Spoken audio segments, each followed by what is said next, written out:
하나님 말씀 마태복음 5장 27절부터 30절까지 다 같이 읽겠습니다. 또 간음치 말라 하였다는 것을 너희가 들었으나 나는 너희에게 이르노니 여자를 보고 음욕을 품는 자마다 마음에 이미 간음하였느니라. 만일 내 오른 눈이 너로 실족해 하거든 빼어내 버리라. 내 백체 중 하나가 없어지고 온 몸이 지옥에 던지우지 않는 것이 유익하며, 또한 만일 내 오른손이 너로 실족해 하거든 찍어내 버리라. 내 백체 중 하나가 없어지고 온 몸이 지옥에 던지우지 않는 것이 유익하니라. 아멘. 예수님은 율법의 완성자로 이 땅에 오셨습니다. 율법이나 선지자를 폐하러 오신 것이 아니라 도리어 완전케 하기 위하여 이 땅에 오셨습니다. 그리고 예수님께서는 구약의 모세가 시내산에서 하나님께로부터 받은 율법의 계명들을 하나님의 아들로서 신적인 권위로 새롭게 재해석하셨습니다. 그래서 종말을 살아가는 구원받은 하나님의 백성인 성도들이 율법의 계명들을 지켜 행함으로써 이 땅을 살아가는 동안 하나님의 거룩하심과 같이 거룩한 삶을 살기를 간절히 원하십니다. 오늘 본문은 10계명 중 7번째 계명인 간음하지 말라는 계명을 예수님께서 새롭게 재해석하신 것입니다. 성경에서 말하는 간음은 정당한 부부 사이 이외에서 벌어지는 모든 성적인 부적절한 행위, 부적절한 관계를 말합니다. 이를테면 근친상간이랄지 동성애나 또는 짐승과 교합하는 것들을 말합니다. 하나님께서는 출애굽한 이스라엘 백성들에게 이러한 간음죄에 대하여 대단히 엄격하게 처벌할 것을 명령하셨습니다. 자, 구약성경 레위기 20장을 다 같이 보시겠습니다.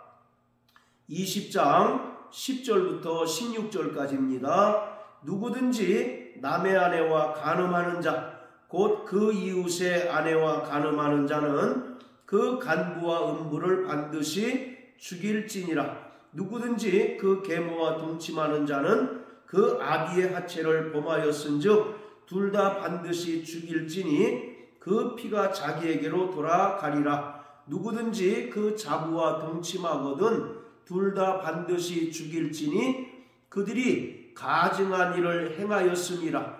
그 피가 자기에게로 돌아가리라. 누구든지 여인과 교합하듯 남자와 교합하면 둘 다 가증한 일을 행함인즉 반드시 죽일지니 그 피가 자기에게로 돌아가리라.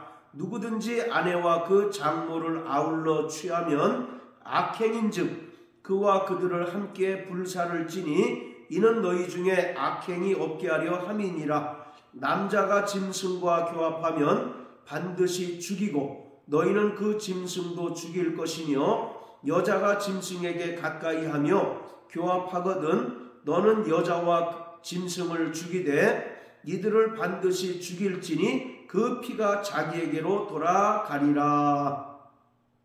하나님께서 출애굽한 이스라엘 백성들에게 요구하시는 것은 바로 거룩입니다. 그런데 이러한 하나님 백성으로서의 거룩성을 가장 빈번하게 훼손하는 것이 바로 간음죄라고 말하고 있습니다. 그래서 이러한 간음죄에 대해서는 대단히 엄격하게 처벌하도록 명령하셨습니다. 그래서 간음한 자들은 돌로 쳐서 죽이도록 명령하셨고, 14절에 보면 그와 그들을 함께 불살라 버리라고 말씀하고 있습니다. 이러한 간음은 정상적인 부부 사이 이외에서 벌어지는 근친상간이라든지 또 13절에서 말하는 동성애, 그리고 15절, 16절에서 말하는 짐승과 교합하는 것들을 말합니다. 이뿐만 아니라 사도 바울 역시 이러한 간음, 음행을 철저히 피하라고 권면하고 있습니다. 자, 신약 성경 고린도전서 6장을 다 같이 보시겠습니다.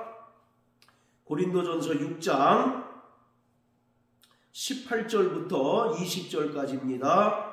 음행을 피하라. 사람이 범하는 죄마다 몸 밖에 있거니와 음행하는 자는 자기 몸에게 죄를 범하느니라. 너희 몸은 너희가 하나님께로부터 받은 바 너희 가운데 계신 성령의 전인 줄을 알지 못하느냐. 너희는 너희의 것이 아니라 값으로 산 것이 되었으니 그런즉 너희 몸으로 하나님께 영광을 돌리라.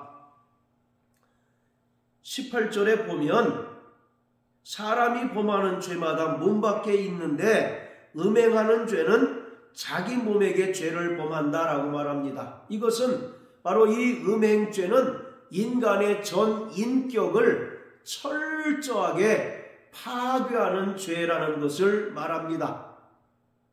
구원받은 성도들은 그 몸이 하나님의 거룩한 성전인데, 그래서 그 몸을 통해서 하나님께 영광을 돌려야 마땅한데, 이러한 음행을 통하여 그 몸을 더럽히게 되면 하나님께서도 그러한 자들을 반드시 멸하신다고 말씀하고 있습니다. 자, 유대인의 탈무드에 보면 어떤 경우라도 정당화될 수 없고 또 용납할 수 없는 세 가지 죄가 있습니다. 그 첫 번째가 우상 숭배이고, 두 번째가 사람을 고의로 살해하는 고살죄입니다. 그리고 세 번째가 바로 간음죄입니다. 이처럼 간음은 하나님 백성으로서의 삶 가운데 대단히 우리가 경계해야 할 바로 죄인 것입니다. 성경을 보면 하나님께서 일으키신 그 놀라운 두 가지 사건이 있습니다. 그 첫 번째가 바로 하나님께서 하나님의 형상대로 남자와 여자를 창조하신 것입니다. 이 창조 사역의 정점에는 하나님께서 가정을 이루신 것이 있습니다. 가정은 최소 단위의 교회입니다. 그리고 또 한 가지 사건이 있는데 바로 그것은 하나님의 아들 예수께서 이 땅에 말씀이 육신이 되어 오셔서 십자가에 달려 죽으신 것입니다. 이러한 예수님의 십자가 죽음의 정점에는 바로 교회가 있습니다. 교회는 하나님의 거룩한 가정입니다. 이러한 가정과 교회는 철저히 결혼을 전제로 구성되어 있는 기관입니다. 창세기 2장에 보면 아담과 하와가 부모를 떠나 한 몸을 이루는 사건을 기록하고 있습니다. 이처럼 하나님께서 하나님의 형상대로 인간을 창조하셨고 그 창조 사건의 정점에는 바로 가정이 있는데 이 가정은 철저히 결혼을 전제로 하고 있습니다. 그뿐만 아니라 예수님의 십자가 사건으로 말미암아 구원받은 성도들이 그리스도의 몸된 교회를 이루는데, 바로 교회는 신랑 되신 예수님의 거룩한 신부입니다. 그래서 바로 성도들은 예수님과 결혼할 상대라는 것입니다. 이처럼 가정도 그렇고 또 그리스도의 몸된 교회도 철저히 결혼이라고 하는 것을 전제로 이루어진 기관들입니다. 그런데 중요한 것은 이 간음이라고 하는 것은 하나님께서 정하신 창조의 질서인 결혼을 철저하게 파괴하고 또 하나님께서 세우신 기관인 가정과 교회를 철저하게 파괴하는 죄입니다. 그렇기 때문에 간음이라고 하는 것은 1차적으로는 사람에게 범하는 죄이지만 사람을 넘어서 근본적으로 하나님을 대적하고 하나님께 행하는 죄라는 것입니다. 그렇기 때문에 하나님께서는 이러한 죄에 대하여는 대단히 엄격하게 처벌하고 있습니다. 자, 이처럼 성경은 간음에 대하여 대단히 중요하게 다루고 있는데, 이러한 간음죄에 대하여 예수님께서는 새롭게 해석하셨습니다. 그래서 28절에 보면 여자를 보고 음욕을 품는 자마다 마음에 이미 간음하였다라고 말합니다. 실제적으로 성적인 부적절한 관계를 하지 않았음에도 불구하고 여자를 보고 음욕을 품는 자마다 이미 마음에 간음하였다라고 예수님께서는 규정하고 있습니다.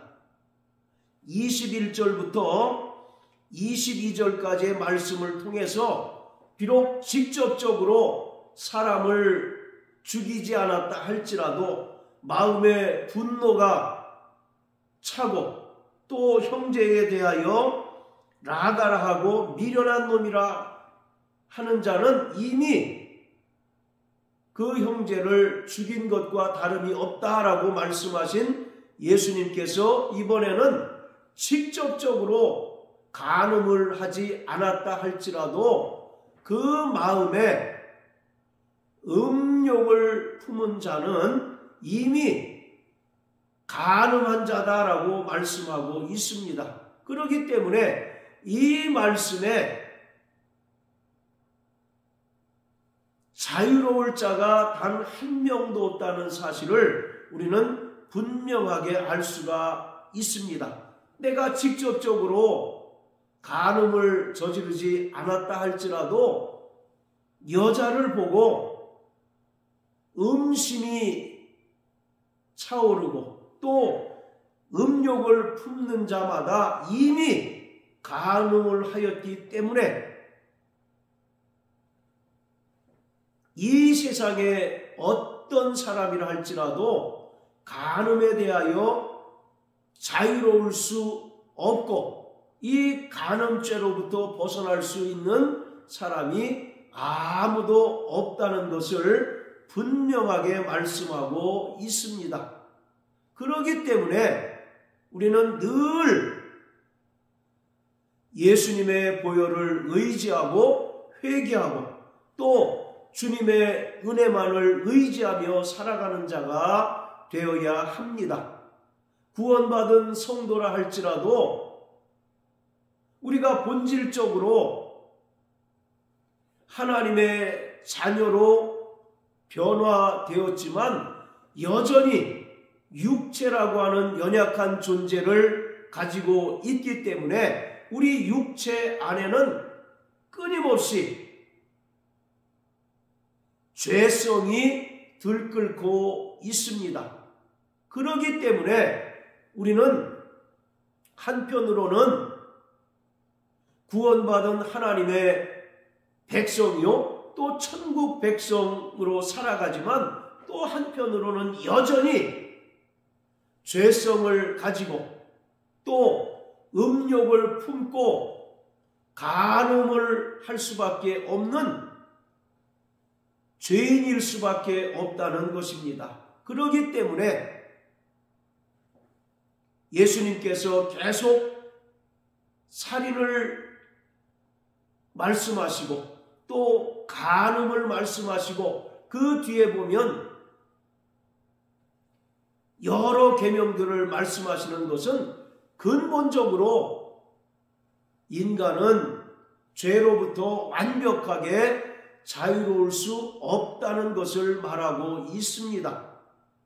그러기에 우리는 철저히 예수님의 은혜를 의지하고 또 날마다 예수님께서 친히 십자가에 달리셔서 흘리신 그 보혈을 의지하여 죄를 자백하는 자가 되어야 합니다. 요한일서 1장 9절에 보면 하나님은 미쁘시고 의로우셔서 우리가 죄를 자백하면 우리 모든 죄를 사하시고 우리를 불의에서 건지시고 정결케 하신다라고 말씀하고 있습니다. 하나님께서 종말을 살아가는 구원받은 성도들에게 요구하시는 것은 하나님의 거룩하심과 같이 거룩하라는 것입니다. 이것을 우리가 끊임없이 율법의 계명들을 통해서 확인하는 삶을 살아야 합니다. 율법의 계명들을 통해서 우리가 어쩔 수 없는 별 수 없는 자임을 고백하고 날마다 예수님의 은혜를 의지하고 날마다 예수님의 보혈을 믿음으로 회개하는 삶을 살아갈 것을 예수님께서 말씀하고 있는 것입니다. 자, 그리고 29절 30절에 보면 내 오른눈이 너로 실족해 하거든 또 내 오른손이 너로 실족해 하거든 이라고 말합니다. 가차없이 빼어버리고 또 찍어내버리라고 말씀하고 있습니다. 자, 여기서 오른눈과 오른손이라고 하는 것은 끊임없이 우리 안에서 솟구쳐 오르는 모든 죄로부터의 유혹을 말하고 있습니다. 우리에게 오른눈과 오른손이 절대적으로 필요하듯 구원받은 성도라 할지라도 우리 안에는 여전히 죄성이 부글부글 끓고 있다는 것입니다. 그런데 그 오른눈이 또 오른손이 너로 실족해 하거든 빼어버리고 찍어버리라고 말씀합니다. 이것을 문자적으로 이해해서는 안 됩니다. 만약에 이것을 문자적으로 이해하게 되면 제 눈을 가지고 있는 사람들이 없을 것이고 또 손발이 잘린 채로 살아가는 사람들 투성일 것입니다. 이것은 철저히 죄에 대하여 경계하는 삶을 살아가라고 말씀하고 있는 것입니다. 이미 예수님의 십자가 보혈로 죄사함 받고 구원받은 성도들은 죄에 대하여 예민하고 또 철저히 죄에 대하여 경계하는 삶을 살아가야 합니다. 그렇다 할지라도 우리는 여전히 연약하고 별 수 없는 존재이기에 날마다 말씀드린 것처럼 예수님의 보혈을 의지하고 또 주님의 은혜만 부여잡고 사는 자가 돼야 하는 것입니다. 사랑하는 성도 여러분, 음행을 피하는 자 되시길 주의 이름으로 축복합니다.